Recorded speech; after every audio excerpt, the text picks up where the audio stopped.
নমস্কার, নিউজ ভ্যানগার্ডের এক নজরে 25 আপনাদের সকলকে স্বাগত। আমি সুপ্রীতি রয়েছে আপনাদের সঙ্গে। চোখ রাখবো এই মুহূর্তের সংবাদে।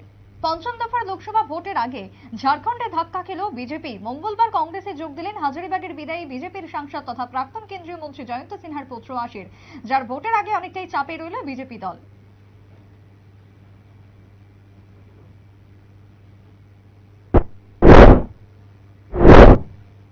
অলিম্পিকের আগে ফেডারেশন ক্লাবের অ্যাথলেটিক্সে নেমেছিলেন ভারতের জেভলিন থ্রোয়ার নীরজ চোপড়া। আন্তর্জাতিক আসরের আগে দেশীয় আসরে আবারও সোনা জিতলেন তিনি, তবে সেক্ষেত্রে 90 মিটার অতিক্রম করতে পারল না নীরজ। 82.27 মিটার দূরত্ব অতিক্রম করে সোনা জিতলেন আসরে।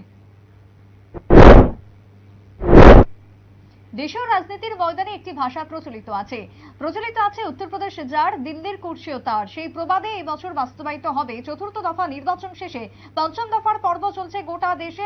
এবার পঞ্চম দফা, এরই মধ্যে উত্তরপ্রদেশের নির্বাচনী জনসভায় এমনই বার্তা দিলেন কংগ্রেস নেতা রাহুল গান্ধী। ইন্ডিয়া জোটের শরিক অখিল যাদবকে পাশে নিয়ে ঘোষণা করলেন এবছর উত্তরপ্রদেশের অতীতের তুলনায় খারাপ ফল করবে বিজেপি।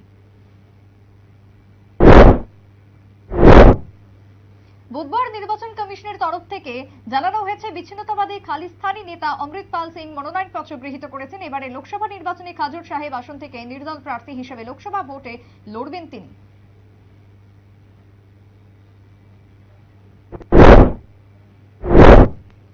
আগামী 2রা জুন থেকে শুরু হচ্ছে টি-20 বিশ্বকাপ ক্রিকেট। এর আগে 26 মে শেষ হচ্ছে 17তম আইপিএল এর ফাইনাল ম্যাচ। এরপরে বিশ্বকাপ খেলতে রওনা হবে ভারতীয় দল। 5 জন প্রথম ম্যাচ খেলবে আয়ারল্যান্ডের বিরুদ্ধে। তবে 15 সদস্যের ভারতীয় দল আসর শুরুর আগে শুধুমাত্র একটি ওয়ার আপ ম্যাচ খেলবে। তবে সেক্ষেত্রে কতটুকু পারফরমেন্স করতে পারে ভারতীয় দল তা নিয়ে প্রশ্ন উঠতে শুরু করেছে। গত কয়েকদিনে গাজা ইসরায়েলি হামলায় বেড়েছে নিহতদের সংখ্যা। বর্তমানে নিহতদের সংখ্যা 35,000 ছাড়িয়ে গেছে। সেই তালিকায় যুক্ত হলো ভারতীয় অবসরপ্রাপ্ত কর্নেলের নাম। গাড়ি হামলায় নিহত হলেন অবৈধ অনিল কালে। 46 বছরে এই কর্নেলের মৃত্যুতে শোকাহত তার পরিবার।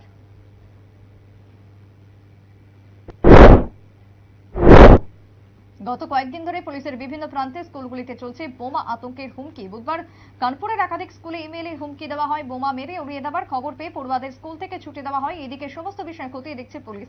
উল্লেখ্য, দিল্লি, আহমেদাবাদ, জয়পুর, বেঙ্গালুরুর পর এবার হুমকি কানপুরে।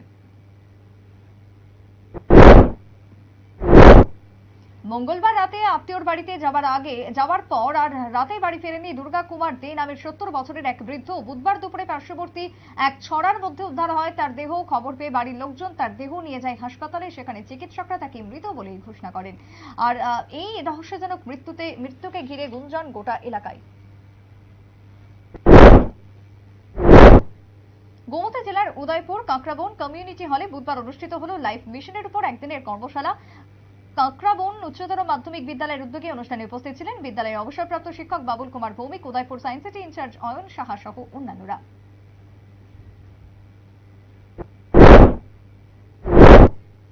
রাজ্য ক্রিকেট সংস্থা পরিচালিত লিগ ক্রিকেটে ষষ্ঠ দিনে অনুষ্ঠিত হলো 3টি ম্যাচ। সন্তোষ মেমোরিয়াল প্রথম ডিভিশনে পুলিশ ট্রেনিং মাঠে কসমোপলিটন 5 উইকেটের ব্যবধানে বিসিসিকে হারিয়ে 20 পয়েন্ট নিয়ে পয়েন্ট তালিকার শীর্ষে পৌঁছে যায়। এমবিবি মাঠে আশানুরূপভাবে হার্ভে দল নিজেদের পঞ্চম জয়ের সুবাদে 20 পয়েন্ট তালিকায় শীর্ষে ওঠে।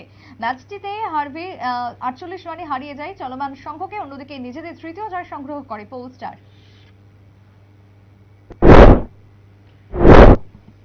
দুদফার ভোট শেষ হয়েছে রাজ্যে গত 26 এপ্রিল। এরপর বাক্সবন্দী হয়েছে সমস্ত রাজনৈতিক দলগুলোর ভাগ্য। বর্তমানে সাব্রুম মহকুমা শাসকের কার্যালয়ে রয়েছে ইভিএম এবং ভিভিপ্যাটগুলি। বুধবার দক্ষিণ জেলার জেলাশাসক সিদ্ধার্থ শিব জয়সওয়াল স্ট্রং রুম পরিদর্শনে যান এবং সমস্ত বিষয় খতিয়ে দেখেন তিনি। উল্লেখ্য, 39 মনু, 40 সাব্রুম, 2টি বিধানসভা কেন্দ্রের ইভিএম রয়েছে সাব্রুম মহকুমা প্রশাসনিক অফিসে।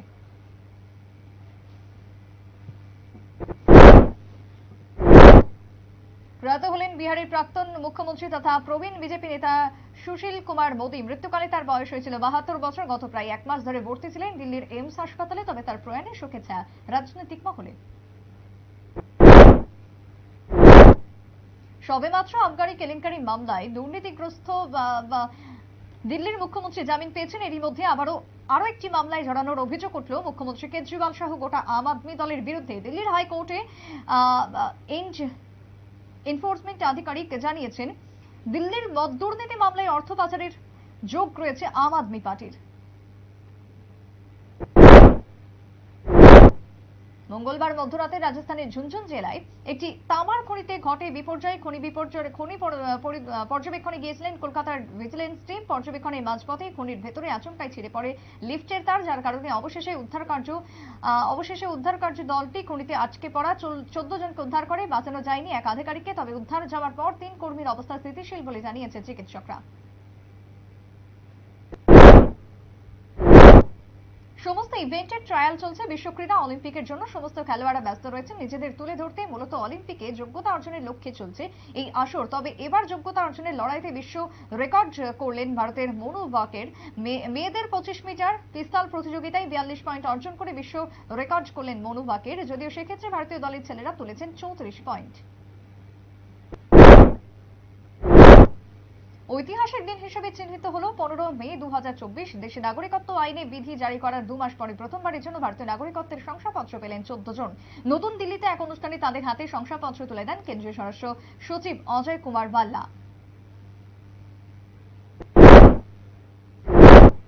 মঙ্গলবার সন্ধ্যা পর্যন্ত গ্রেপ্তার করা গেল না কেন্দ্রীয় কারাগার থেকে পলায়ন জঙ্গি স্বর্ণকুমার ত্রিপুরাকে, যার কারণে মঙ্গলবার সন্ধ্যায় জেলের সুপার বিশালগড় মহকুমা শাসক রাকেশ চক্রবর্তী বিশালগড় থানায় লিখিত আকারে কারারক্ষীদের বিরুদ্ধে মামলা দায়ের করেন এবং সংশোধনাগারের কারারক্ষী মোহাম্মদ হাফিজ মিয়া, সেন্ট্রি তপন রূপিনীকে গ্রেপ্তার করেন। ধৃতদের বৃহস্পতিবার বিশালগড় মহকুমা আদালতে তোলা হবে। 5 দিন অতিক্রান্ত হলো, এখনো পর্যন্ত পাননি সাগরের পেকুচারাতে আগত উদ্বাস্তুদের জন্য কোনো সিদ্ধান্ত নিতে পারেনি প্রশাসন, যার কারণে এখনো খোলা আকাশের নিচেই বসবাস করছেন তারা। বুধবার বন দপ্তরের মুখ্য বন সংরক্ষণ অর্থাৎ পিসিসিএফ আধিকারিক জানিয়েছেন উদ্বাস্তুদের সঙ্গে কথা বলবেন।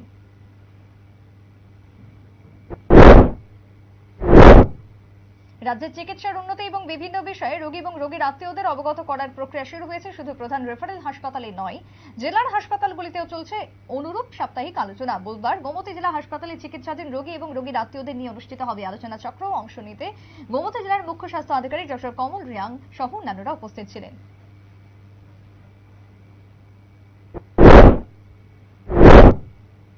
আগামী 17 থেকে 19 মে সিঙ্গাপুরে অনুষ্ঠিত হবে ওয়ার্ল্ড প্যারা সিরিজ আন্তর্জাতিক সাঁতার প্রতিযোগিতা। জাতীয় স্টেডিয়ামে অনুষ্ঠিত হবে এই আসরের লক্ষ্যে ইতিমধ্যে সিঙ্গাপুরে পৌঁছে গিয়েছে ভারতীয় দল সহ অন্যান্য দলের প্যারা সুইমাররা। শুরু হয়েছে সাঁতারুদের ক্লাসিফিকেশন প্রক্রিয়া। এবারের আসরে ভারতীয় দল অংশগ্রহণ করছেন রাজ্যের 2 সাঁতার সমীর বর্মন এবং বিনীত রায়।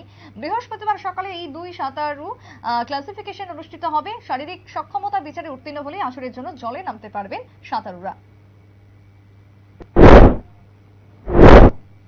বিগত কয়েক বছর ধরে রাজ্য সরকার কৃষিতে কৃষকদের উৎসাহিত করার জন্য কাজ করে চলেছেন, যার কারণে কৃষকরা অর্থকরী ফসলের পাশাপাশি ফল উৎপাদনেও আগ্রহ দেখাচ্ছে। কল্যাণপুর প্রমোদনগর বিধানসভা কেন্দ্রের অন্তর্গত দক্ষিণ গিলাতলি গ্রাম পঞ্চায়েত এলাকায় পরিলক্ষিত হয়েছে ড্রাগন চাষ। কৃষক চন্দ্র বিজয় জমাতে আশাবাদী আগামী দিনে এই গাছগুলো থেকে আগামী দিনে লাভের মুখ দেখবেন।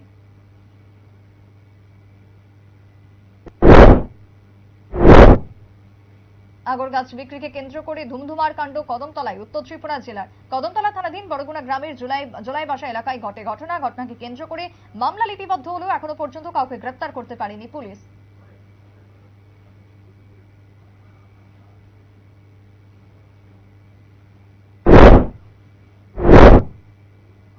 2017 সালের সিমনা বিধানসভার এসরাই বাজারে উদ্বোধন হয়েছিল গ্রামীণ ব্যাংকের শাখা। উপকৃত হয়েছিলেন এসরাই বাজার এবং বড়কাছাল মানুষ। গত কয়েকদিন ধরে ব্যাংকের গ্রাহকরা টাকা লেনদেন করতে পারছেন না, যার কারণে গ্রাহকরা অফিসে তালা ঝুলিয়ে দেন।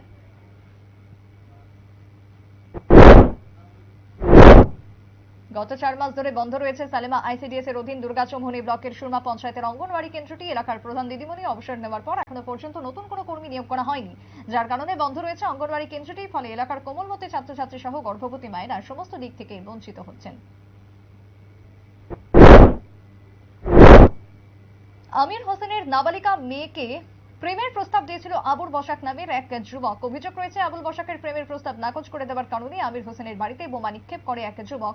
ঘটনা কাকরাবনের কিশোরগঞ্জ এলাকায় মঙ্গলবার আনুমানিক রাত 11:30 নাগাদ আবুল বসাক পেট্রোল পাম্পে বোমা নিক্ষেপ করে। ঘটনার পর অগ্নি নির্বাপক দপ্তরের কর্মীরা ছুটে যায়। এদিকে ঘটনার পর নানা মহলে প্রশ্ন, কিভাবে পেট্রোল বোমা তৈরি হচ্ছে রাজ্যে।